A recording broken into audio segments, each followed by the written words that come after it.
I've got one. I've got one. Yeah, I've got one. My one reason for donating plasma? To make sure that patients like my son have long, healthy lives. My reason? To help my family. It's something I can do to show I care about my community. There are millions of reasons to donate plasma. You only need one. Earn up to $390 a month when you donate at Biomat USA, located on the southwest corner of 73rd and Broadway in Merrillville. This is Laura Moe with the Young Adult Cafe. My guest today is a debut author, and he's also a book reviewer. And we'll get started with the show momentarily.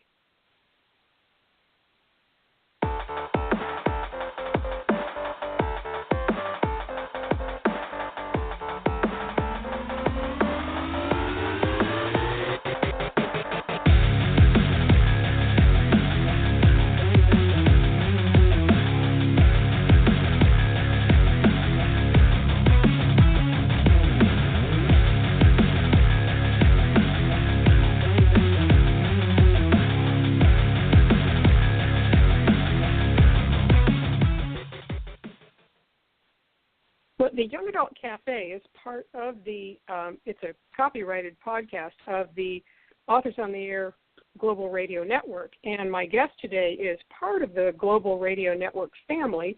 He is one of our book reviewers, John W. Kurtz. So good evening, John. Good evening. How are you tonight? I'm good. And he and I, while we were waiting to come on the air, he and I were talking about the awesome eclipse. It didn't get totally dark here. You're in Chicago. It didn't get totally dark there either, did it? No, it just got a little hazy here, mostly because Okay. the clouds kind of interfered with it. So. Okay. Well, they said we had 92% coverage, but it stayed light here. But what was really awesome was the lighting was weird. It was kind of like a yellowish green, and then what we had later, afterward, we had all the shadows. And they were like the trees in the building next to my building, they kind of looked like charcoal drawings of clouds. They were just so bizarre. I'd never seen that. And so it was really nice, and I've been looking online today about that. But we're not here to talk about the eclipse. We're actually here to talk about your book and also your book reviewing. So, but you have started a new series. It's the first of your series. It's the Littlest Hunter series, and they are. It's a children's book, but it's not. It's a picture book, but it's not really designed for little kids. It's kind of classified as what they call a chapter picture book. Is how the publishing people are talking about it, because of the fact that it is very similar to the storyline is supported by graphics that support the words. So the words stimulate the graphics instead of vice versa. Okay. Well, give the audience a kind of the elevator pitch of what your story is about. Well, the story is basically a compilation of all the different stories that I've been telling my children over the last 4 decades. And what I would do at the beginning of an evening, I would sit next to my son's bed and I say, "What shall we talk about? What shall the stories be about tonight?" And we'd always put the premise on the story called The Littlest Hunter. Is the Hunter family moved from Boston, Massachusetts, out to settle in a rural area. A unsettled area in northern Kentucky. And the whole premise was the family moved out. They were homesteading. They were planting crops. They were doing all the things. But the thing that connected everything is that this little boy, by the name of J.B. Hunter, he had the ability that he could understand what animals were saying to him, and the animals understood what he was saying. It goes back on. It's pointed out in the story process as it unfolds, is that all animals always understand what humans are saying, but very few animals ever found anyone that could understand what they were saying. So they really latched on to this this gift that this boy had, that he could be able to communicate with what the animals were saying, and created a bridge of communication between the settlers and the trading post and the animals of Hunter's Forest. And the whole concept of the story is really geared to have create life experiences, to talk about caring for one another, to learn the advantages of saying please and thank you. All of that is the nature of everything positive of what would happen if this little boy could do a good job of communicating. And the stories go all the way back to 1870, and they stay within that time frame. And all of the stories, there's actually 108 of the stories that my kids have put together as what they remember. And we're gradually putting the series together, one story at a time, and then we're going to kind of build towards that. And first one, of course, is The Littlest Hunter, The Journey Begins. And that's where we tell about how the young man got to northern Kentucky, and how the animals discovered he could understand what they were saying. And the story of how that all unfolds is brought out, and then it kind of builds on that one story after another. And then your next one is you've already advertised The Littlest Hunter, The Animals of Hunter's Forest, and then also The Littlest Hunter Birthday Surprises. So are you planning to use the same illustrator? The same illustrator. She's a close friend, and we've been working. We put all the illustrations together. Took us about 4 years to get everything, to get the first book ready, but at the same time we knew that the other books were coming down the pike, so she added different pieces of additional illustration. So she's in for the long haul. So we've got the first 10 stories illustrated, and all I have to do is finish with the editing in that. The second book, which will come out in October, is the one about the animals of Hunter's Forest. Yeah, no, I don't know a lot about picture books because it's not really my wheelhouse, but I do know that most picture books are only about 32 pages, and they don't have quite as many words, whereas yours, I believe, it's 51 pages, not including the cover and the end papers. And right. It has actually more text. There's illustrations. If you think back to the times when Annie, little Raggedy Ann, and the different stories of Curious George, those all started out with chapter books, which was told once where they had several stories in a group of 200 or 300 pages. And I decided that it would be much better to have one story that would be supported by the right kind of illustrations, and that the illustrations could be supportive of the words. And as people look through the book, they'll notice that there's some natural pause points, so that they don't expect them to read the full story all in one night. They'll read it till they get to the first pause point, and they'll say, "Oh, we'll finish the story. We'll do some more of the story tomorrow night." And it's the little leaf that's on each one of the pages that kind of sets the stage that you can stop here if your child is falling asleep, or if she's getting antsy or they're getting antsy.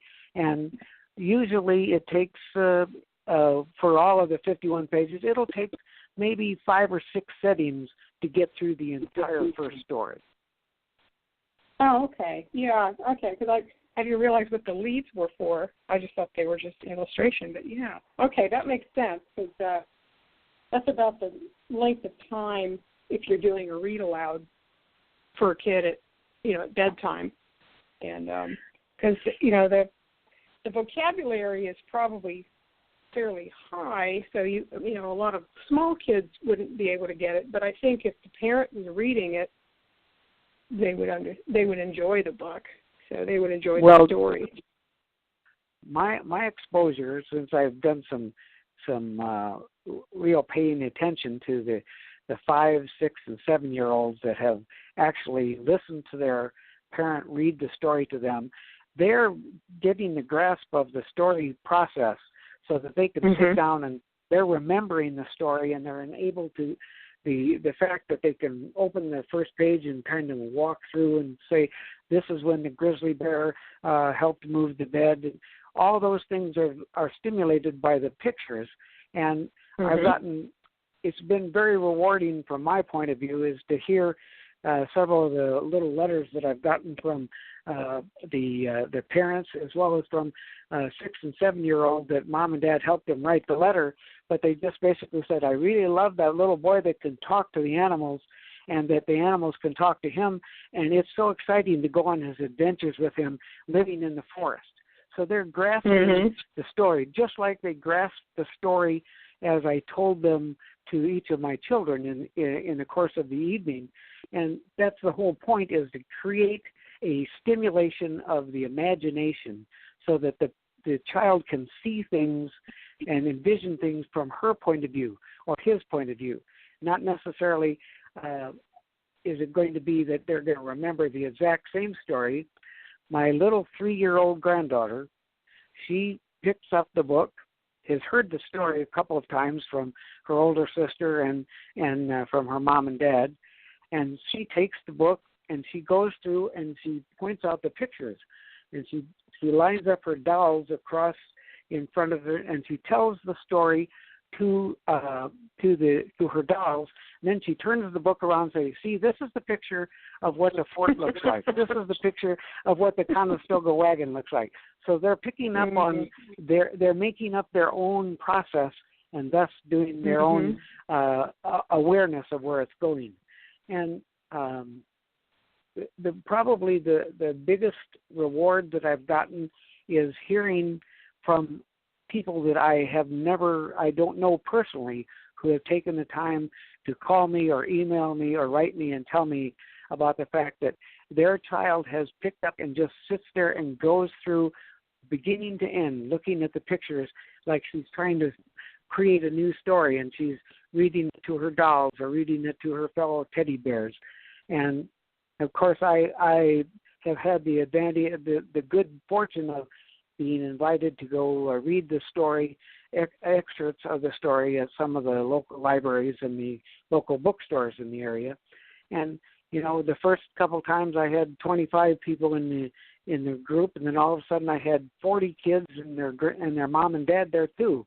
So it's been a very educational direction when they suddenly see that this is all geared to get away from the technology of all the electronic media and the cell phones and all that, to be able to sit there and see a picture and see a story and have the two of them come together. Yeah, it's I think there's something about an actual paper book that kids are drawn to, especially if they're illustrated.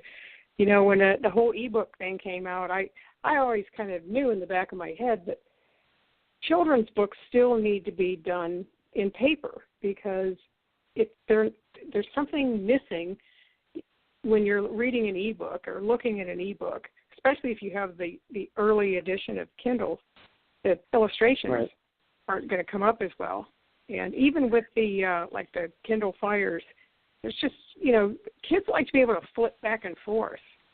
That's right. Between illustrations, and you can't do that easily with an e-reader, but you can do that with a book. And there's a whole texture to the work that you can't duplicate electronically.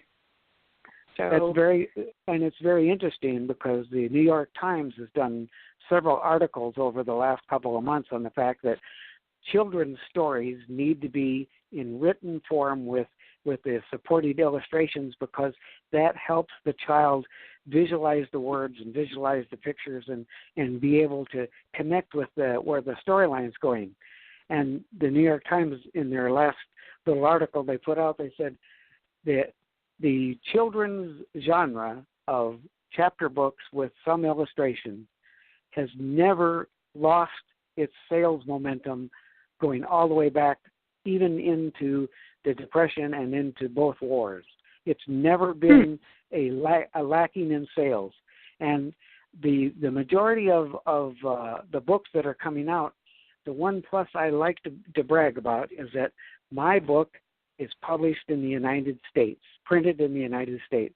The majority of the other chapter books, similar to what I have produced, they are printed in Japan or China or even Korea. And so even though their price point is higher than mine, mine's printed in the good old USA, and I'm really quite happy about it. Most of the independent bookstores that I've talked with have been very excited about to be able to say that the book is in the right price point, is the right quality, and they can say this is printed in the USA. Yeah, what's a hardback So book? So I think your price point is what, $24.95, and yeah, it's a hardback book. It's got like the library type binding. So I believe it's also got stitch binding, which that's longer lasting than glue bond. So it's very well put together. And and we kids did a read lot of books over and research. over. So. Right.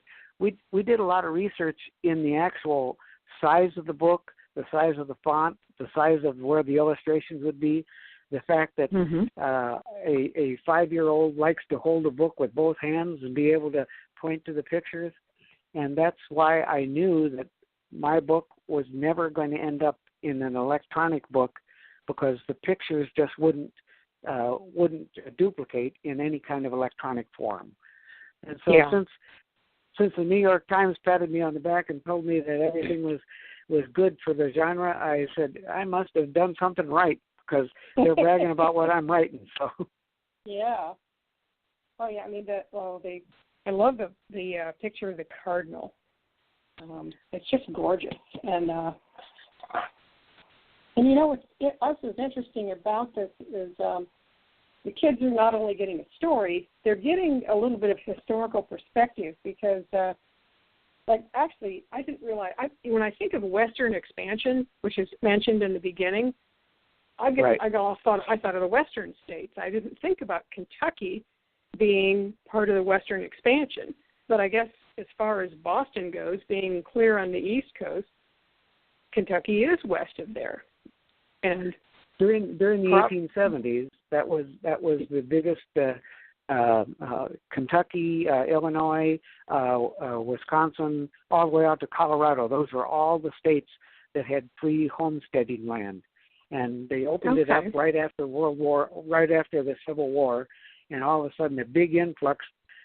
Moving from the East Coast was crowded with all the big. We're going to do manufacturing and that. And all these people that wanted to get a fresh start, they moved west, but they didn't want to go all the way to California, so they settled in Kentucky and Ohio and that. And you made the comment a little bit about the history. I have a wonderful editor who made it a point that every time I commented on the fact that the Conestoga wagon was here, or she came back and she said, "Did this really happen in that time frame?" So we did the right kind of research to be able to know that when we talk about a little bit of history and a little bit of education, that's kind of merited into the flow of the story, to show how the settlers actually farmed the land and learned how to plant for the first time. The majority of the people that moved from Boston hadn't planted anything in their life, so they had to begin everything from scratch. So they carried with them their farmer's almanac that told them how to plant things. And the first farmer's almanac came out in 1825. So that's how they knew when to plant. Yeah, it's one of the caveats of writing historical fiction, because even though it's fiction and the story itself didn't happen, if you're writing historical fiction, then you have to make sure that the dates and the locations are actually accurate, because otherwise you'll lose credibility with the reader. So absolutely.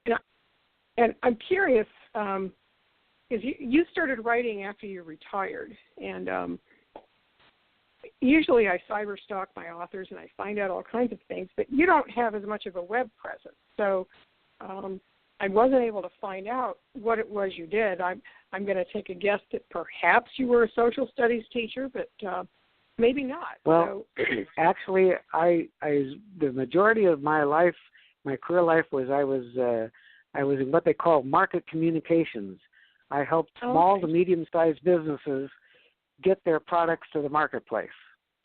And when I finally got to the point of retiring and moving to be closer to my grandchildren here in Illinois, my daughter and my son both started harassing me. Dad, you have promised us you were going to get these stories written. And so 5 years ago, they beat me over the head, and I had a meeting with them, and we gathered, and we documented 108 different stories, that moved from the beginning all the way to where they are. We're still writing new stories also, but so they helped document where the story flow would be, and then they helped me refresh my memory, and then we kind of build it from there. And so when I started writing, I was actually putting down on paper what I've been telling my children and grandchildren for 40 years. Okay, so the stories were up there. Knew the story.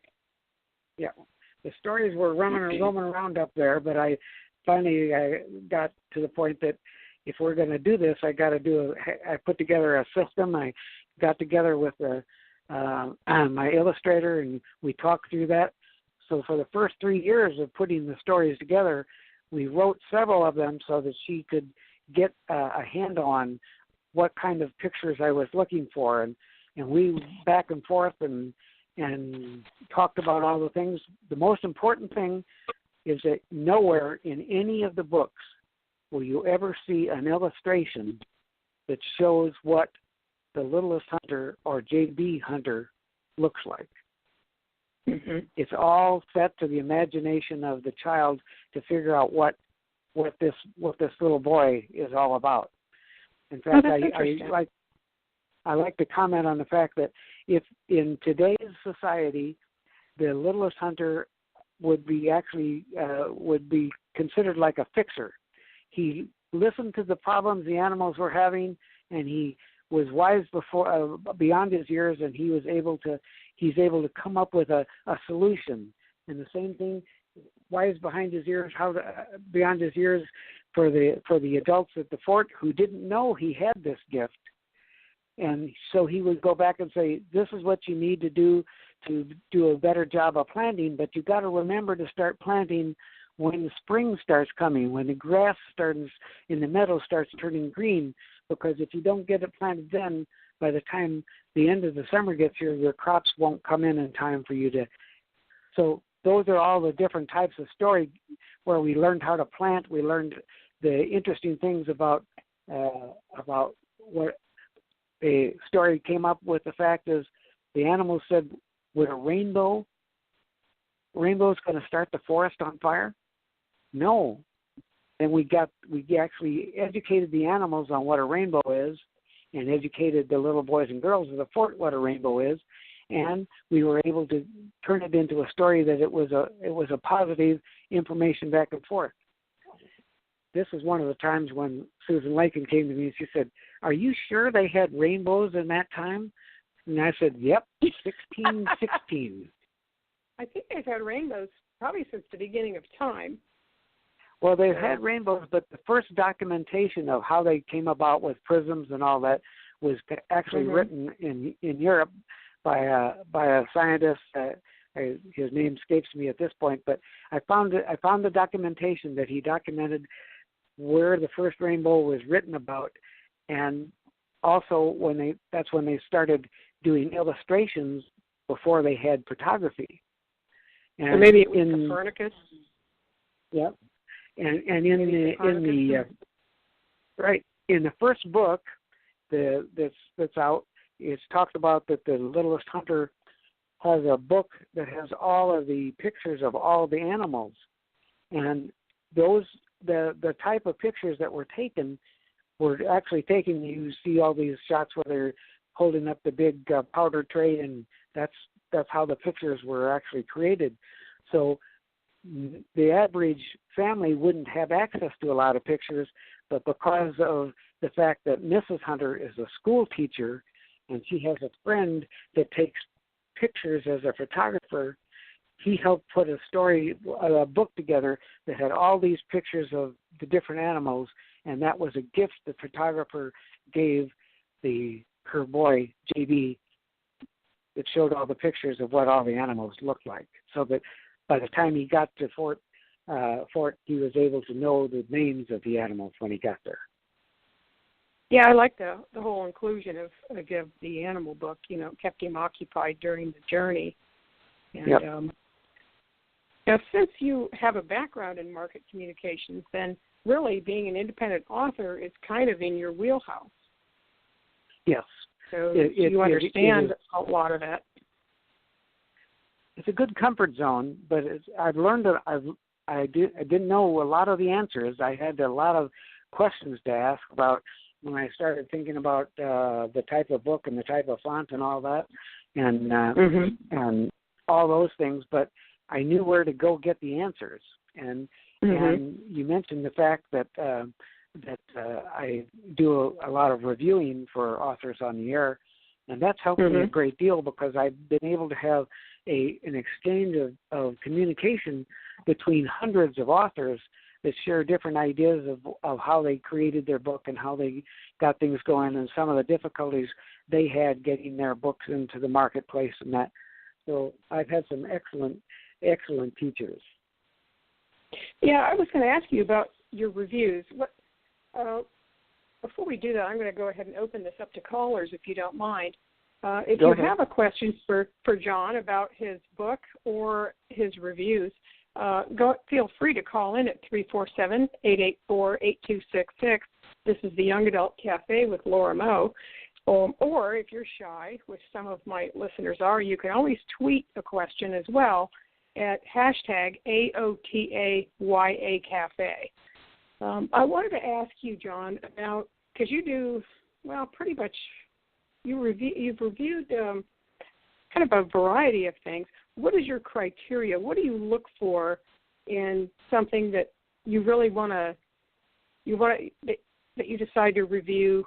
Like, what? Well, let me ask you this: Have you ever written a negative review?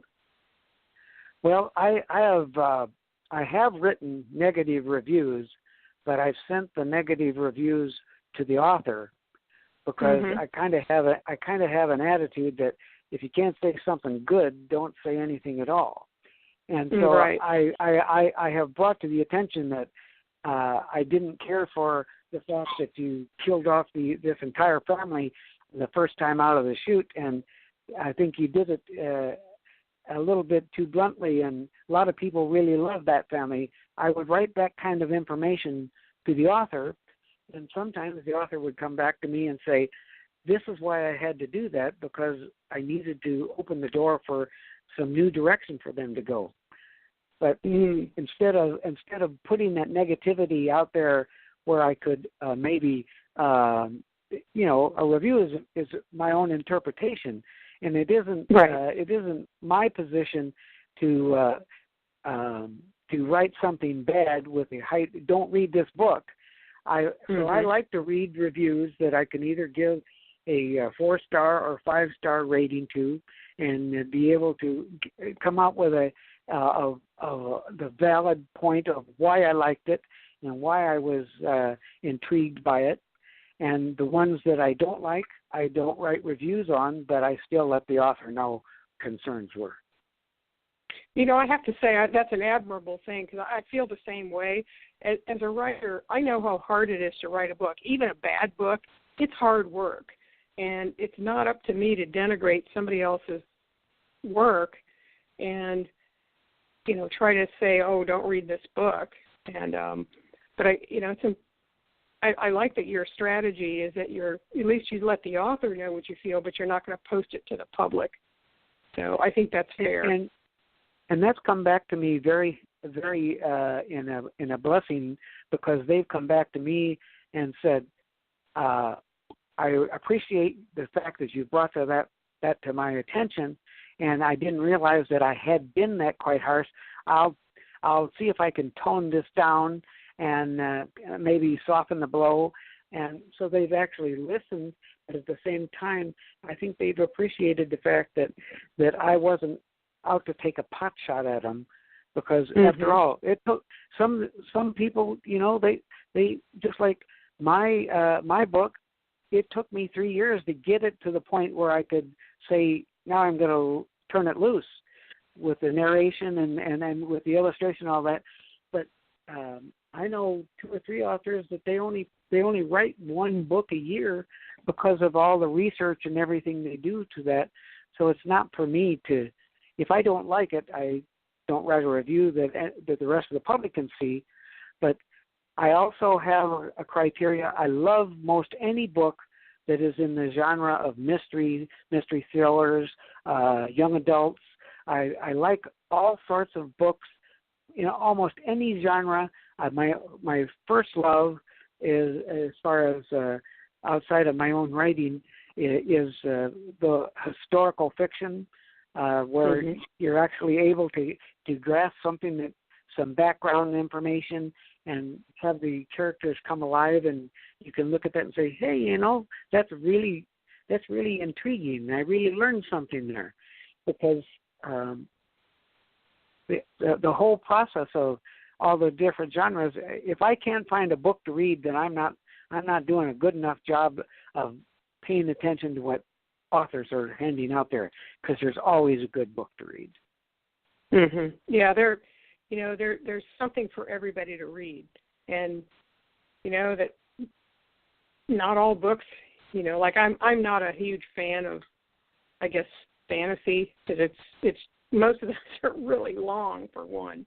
But there are people out there who love fantasy. It's just not my first choice. But what do I know? That's just me. There are people who just love those, and then, I guess I like mysteries and thrillers too, but I don't like anything that's going to be gory. So no, I always ask,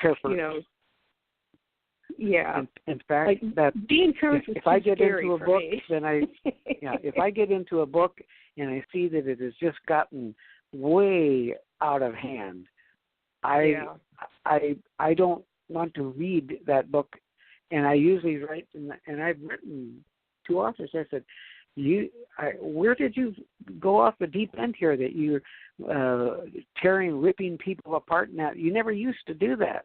And I just want you to know that everybody I've talked to is kind of unhappy with the turn that you've taken in that direction. And this one particular author that I sent the message to, he came back and he said, that's the danger of sometimes having people do your writing with you. And I'm going to tone that down. And so... Well, John, we have a caller. Are you ready to take a question? Yep, go ahead. All right, let's find out who we have here. Hello, you're on the Young Adult Cafe with Laura Moe. To whom am I speaking? My name is Tommy. Thank you for having me on. Oh, great. Well, welcome, Tommy.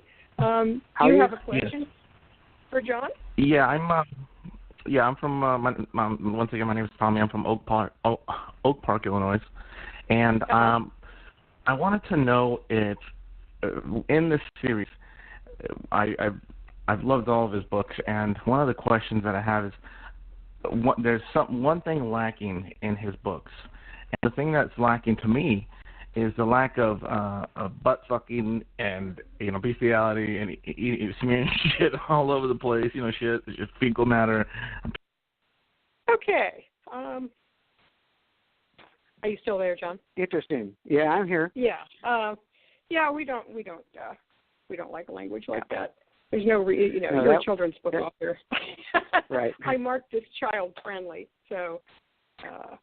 It's interesting that that's the exact type of genre that I don't like to write reviews on, because the world is got so many things tumultuous going.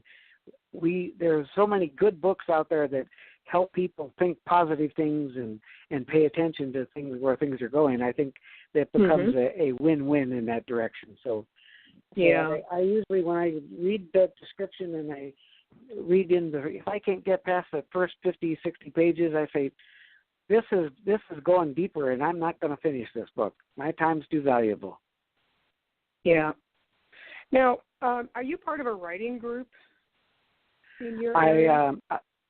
in our area, we have a group called the Children's Book Illustrators and Children's Writers and Illustrators Association.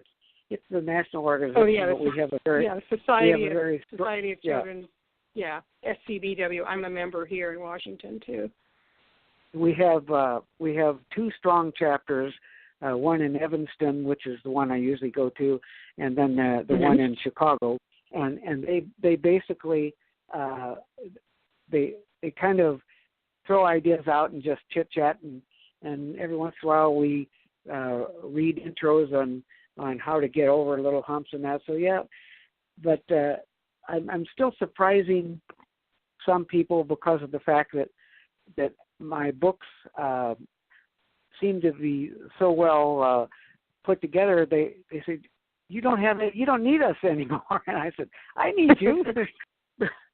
But I guess they're not used to someone walking in and saying, I've got the first 100 stories ready to go. I don't want to worry about, but I'm always open to writing new stories. So, but the sharing of what other people are doing with this is how I've become so knowledgeable of what the picture books are about. The biggest problem that most authors I've talked to with picture books have is the fact is that the publisher assigns an illustrator to do the illustrations for whatever the story this author has written. And not always does the illustrator pick up on where the story was going, and the illustrations are often left field. So when I started talking to them about the problem, the illustrator doesn't necessarily understand the storyline, that's when I knew that I had to maintain my relationship with my illustrator, because she lives, eats, and breathes my stories just like I do. And we've had some wonderful barnstorming sessions, but until I realized that the importance of having an illustrator that understood the stories, did I really realize that her pictures help stimulate the imagination while we're waiting for that 3-year-old to learn how to put words together. Well, yeah, it's in your best interest to use the same illustrator because you already have readers connected to this story, and the kids are going to kind of expect to see the same types of illustrations. So, and now you say that you have 104 of these stories, but actually 108 is the total. 108, okay. You're not anticipating having all 108 out there as books, are you? Well, I don't think I can live that long. But actually, in actuality, the first 20 of them are pretty much thought out and put together, outline form and fleshed out, so that we can get the illustrations moving forward. Then, then what I've been doing is I've been kind of looking as to, okay, we've told these first 5 stories. Can I do to build on those 5 stories by picking 2 or 3, 4 other stories that could help add on to where that story was? And you see, the whole concept when we put the stories together is we would get to the point that, okay, the Hunter families arrived in northern Kentucky. What would you like to have added to the story now? And my son said, I would like to see a monster in the story. Well, we created the monster, but the monster became a gorilla that had been turned loose by a circus that had went bust on the other side of the mountains and turned their 2 pet gorillas, loose, and they were living up in a cave. And all of a sudden we had 2 monsters, but they were actually gorillas that were living in the upper mountains of Hunter's Forest. So he created the monsters, and then my niece says to me, I want to have princesses in the story. Well, one of the nice things about princesses, you can have princesses and pretend princesses and real princesses. And so all of a sudden we had a visiting person who was traveling across the country, traveling from England, and here was this little princess that was going to be down the road will end up being Queen Elizabeth. Okay, but she's in princess form at the beginning of the story. So, and that's one of the advantages of having all of the different subject matters, is that I can kind of fit which ones would be good to keep the sequence of the building of the stories going. But I plan to get at least the first 10 stories out within the first 2 years. Oh, okay. Now, are you going to develop the sister's character a little more, or? Well, in fact, it's interesting. In the next book, where we have the surprise party in the forest, Mila, who is JB's sister, she finally learns of what JB's gift is, and so she's in on the secret that Mom and Dad have. And all of a sudden, she participates in the gift that the littlest hunter shares with the animals, and so it becomes a family affair. And then, of course, in those particular time frame, we've got one additional new child that's going to come into the process. Is that there's going to be another daughter born, and there's going to be a younger brother to JB born. Okay. So the Hunter family is going to continue to grow, but at the same time, the main feature character is going to be JB Hunter, who lives in the fort with his mom and dad and his sister Mila, and he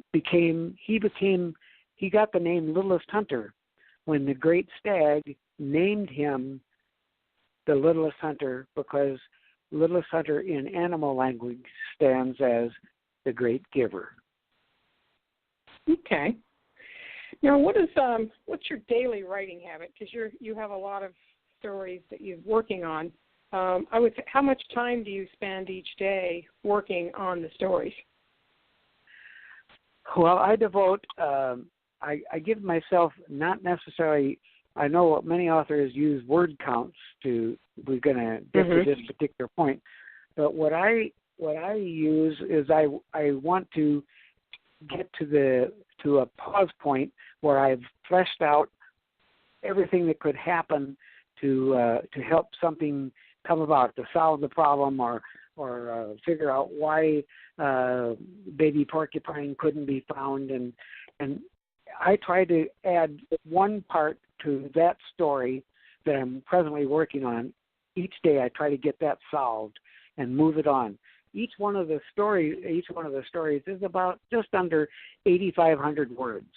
So the process is I got to get the words written so that my illustrator can then put the pictures together to connect the words and the pictures in that.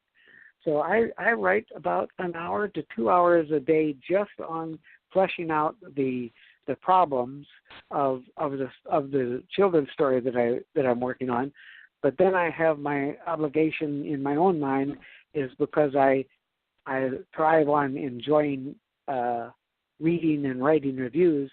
I try and read a minimum of anywhere from an hour to 3 hours a day, and then write at least one review a day. Now, do you review children's books even as well, or do you just review adult books? Yes, and I do review. I do read children's books and review them, and that's one of the things in the course of dialogue I'm working on, is to be able to have more access to the availability of the books, and someone's helping me get that put together so that we can expand that particular genre of being able to write the reviews of children's books as well as writing them.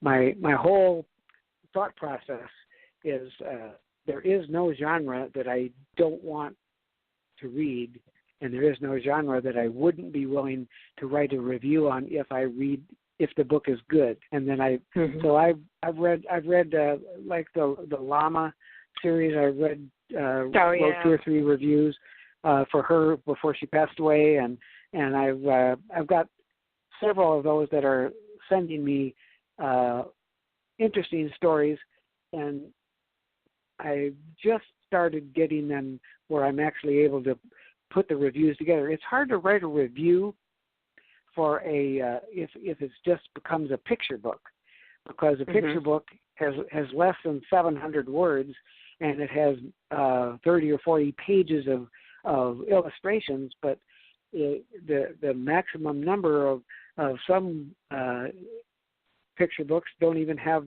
a total of 1,000 words. So it's usually a moral that they have a resolve of some issue that has to come out. So, but at the same time, if I give that answer, I don't want to create a spoiler. So it's been difficulty putting that together. But I've finally found a group of authors that are writing the similar type of books that I'm writing, that seem to be interested in sending me copies of their books so that I can get them read and get back to them and that. So far it's working out. I got 2 or 3 in the hopper right now. Good.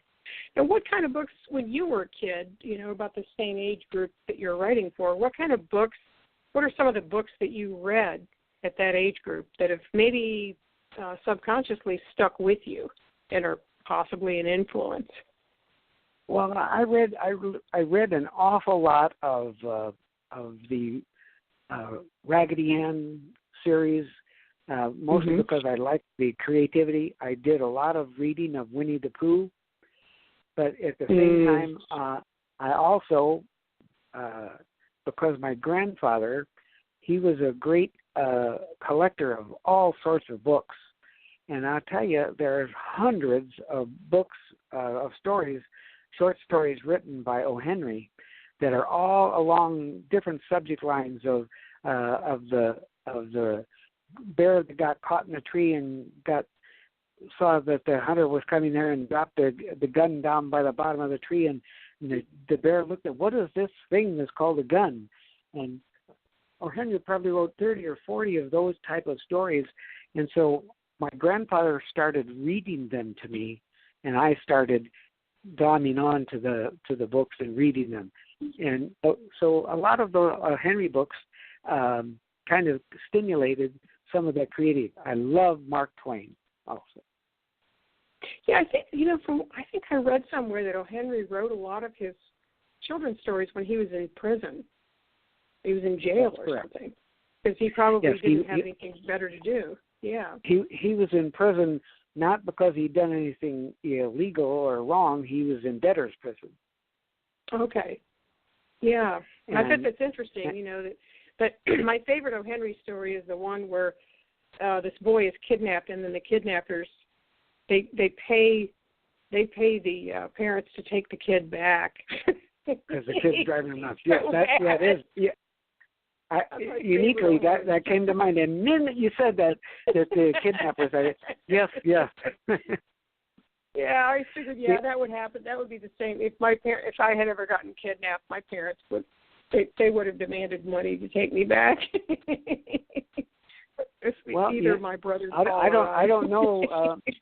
I guess I kind of live up to the Littlest Hunter, is that I seem to be known as Poppy the Fixer, because that's my nickname as far as Grandpa's concerned. Is that they call me Poppy when I walk into my grandchildren's house. They run across the room and they yell at me, "Poppy's here! Tell us a story." so I don't get very far in. Yeah. So we spent this weekend telling all sorts of different stories, getting them. My 5-year-old granddaughter starts school on the 28th of this month, so she's looking forward to it. And so she said, "I need to get lots of stories, Poppy, because I'm probably not going to have time to read as many stories while I'm doing my homework." Well, that's probably true. 5 years old. Well, did they have homework at 5 years old? I don't think I did. Well, I don't think I did, and I don't think they really do.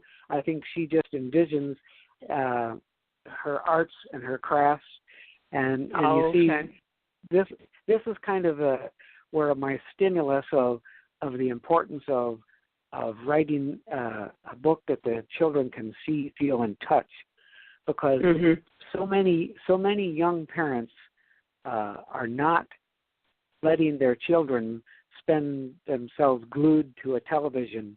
They're not even letting them see TV except an occasional video that their parent has selected until they're 5, 6, 7, 8 years old, because they just don't need all that television stuff. Read a book, tell a story, let's do some arts and crafts. And so inevitably when we're there, we're drawing pictures, little stick figures, and then we're creating a story around what the stick figures are, what the story is all about, and then we've actually my granddaughter has stimulated 2 new Littlest Hunter stories that will probably slip in there ahead of some of the old ones, because she had something that was important to her, and she wanted to talk about the advantage of how squirrels in the backyard sometimes have difficulty because they're misunderstood, because everybody thinks squirrels do nothing but eat all their vegetables. Well, I mean, that's all they do. Well, but as far as my granddaughter's concerned, she thinks those little baby squirrels are cute, and they don't eat a lot. After all, they're just so small. So we're going to find a way to turn that into a story. So yeah. Well, we're starting to run out of time. So where can listeners, where can they find you on the web if they want to know more about you or have access to your books? Well, my website is pretty easy, littlesthunter.com, and my Facebook is Littlest Hunter Series, and the John W. Kurtz is how it's listed on both Amazon and on Barnes and Noble. But the Facebook, if anybody asks a question on Facebook, I like to be able to let them know that I'll respond as soon as I know there's a question there. So, and my illustrator pays attention to the website, so that if there's some questions that comes in there, she brings them to my attention so that they can be answered right away. So we're kind of a team effort here. So. Well, that's wonderful. Well, John, I've really enjoyed talking to you, and good luck with this whole series. And it sounds like you're doing all the right things. And the book is very well put together, and it's. I don't think you're going to have any problems getting more of these in the hands of children all over the country. So that's my goal. Yeah. Well, yeah. I really appreciate having the time to sit down and chat with me, and I look forward to talking to you again soon. All right. And, you have a wonderful rest of the evening. I don't know. That's probably on 9 o'clock here in Chicago. So no, it's only 5 minutes to 8. Just turning on to 8. So we're on Central Daylight Time here. So yeah, you're in Central Time. Okay, so you have a little bit of daylight left. All right. Well, it's been a pleasure talking to you. My pleasure. Also, you have a good week. All righty. You too. Bye-bye now. Bye-bye. Thank you. Bye. All righty. Bye-bye. Okay.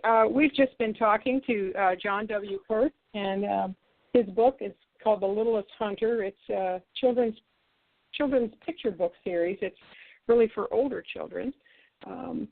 My guest next week is middle grade and young adult fantasy writer Janet Lee Carey, and she has several books. Most of her books, I believe, have dragons in them. So I'm looking forward to talking to Janet about her dragons. And so until next week, this has been an Authors on the Air podcast, copyright of the Authors on the Air Global Radio Network. And we will see you next week. And thank you again for listening.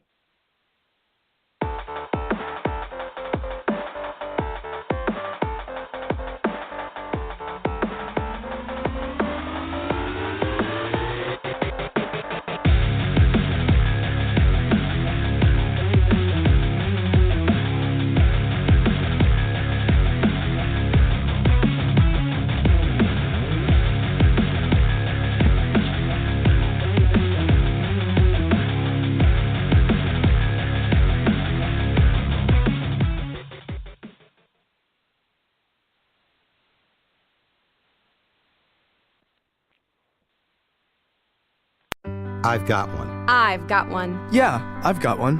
My one reason for donating plasma, to make sure that patients like my son have long, healthy lives. My reason? To help my family. It's something I can do to show I care about my community. There are millions of reasons to donate plasma. You only need one.